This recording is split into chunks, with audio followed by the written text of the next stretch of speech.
We all know the fun of tax time, and if you need to know the transaction fees that you paid on the payments processed through Shopify, here's how to find it. Before I fully start, I want to say that I'm not giving any tax advice. I am just kind of showing a few back-end areas of Shopify for you. Okay, first we're going to go into settings down this lower left corner, and then we are going to click into payments.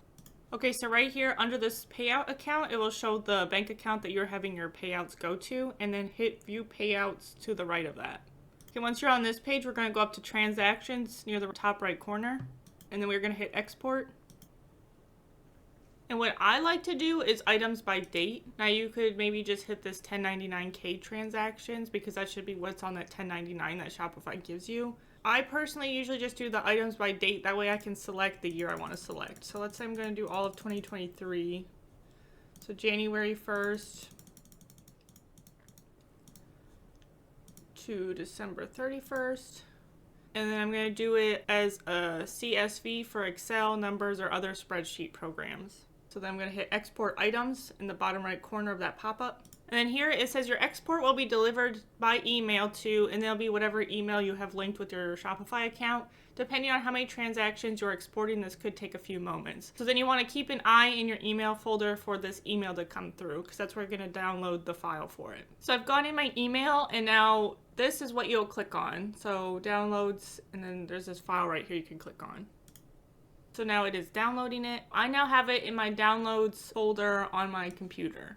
And I'm going to go into an Excel workbook. Now, I only really have experience working Excel. If you use a different type of spreadsheet program, I would hope that most of it would work very similarly. Okay, so I was able to get my file now into this Excel sheet. With these ones that is not showing the numbers, once the symbol where it has like the two arrows on both sides, you just double click that and it'll make it so you can read it all. It's going to do that on all those that you can't read. And then when you're looking at this, just notice it says the transaction date, and it's saying what type it is, if it's a refund or a charge, what kind of card was used, the source, payout date available on, the amount of the refund or the purchase, and then the fee that Shopify took from that charge. Now, the refunds, I believe, always doesn't have a fee. But it's not like, it doesn't look like they give you any part of the fee you originally paid back on that refund amount. So just keep that in mind if you're giving a lot of refunds. You might be losing that transaction fee from when that portion was originally charged. Okay, so the main thing here we're going to want is this fee totaled up, because you're going to want to know how much you paid in fees to Shopify to process. And another thing, these are only for the ones processed through Shopify. So if you have other ways people can pay on the website, you'll have to find the fees on that. So like PayPal, you have to go find that separately. But right now we're worried about the Shopify fees for the transaction. So this is like if someone pays with their card right on Shopify. So we're looking in this column J,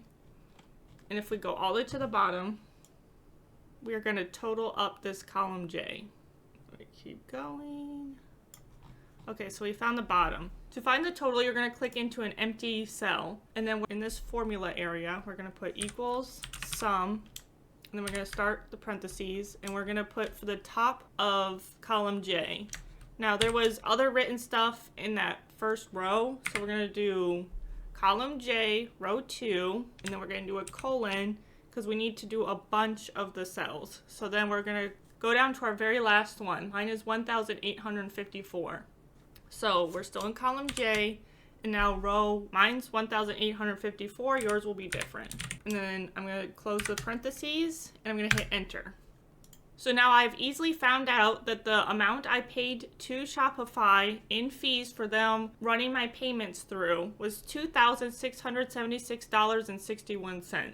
And that's basically all there is to this one, finding out the fees. Now, I would recommend saving this somewhere if you're collecting this information for tax reasons. And again, I'm not giving tax advice, but if you are collecting it for tax reasons, I would recommend having everything saved in an area or printed out, or both. And very quickly before I end this video, I just want to go over where these transaction fee numbers even come from, like how they're calculated. So if you're on Shopify and you're looking at the available plans, you can see the card rates underneath each of the different plans. So the cheapest option for the plan is 2.9% plus a 30-cent fee for online, and for person it's a little different. And then as the plans get more expensive per month, that card rate drops a little bit.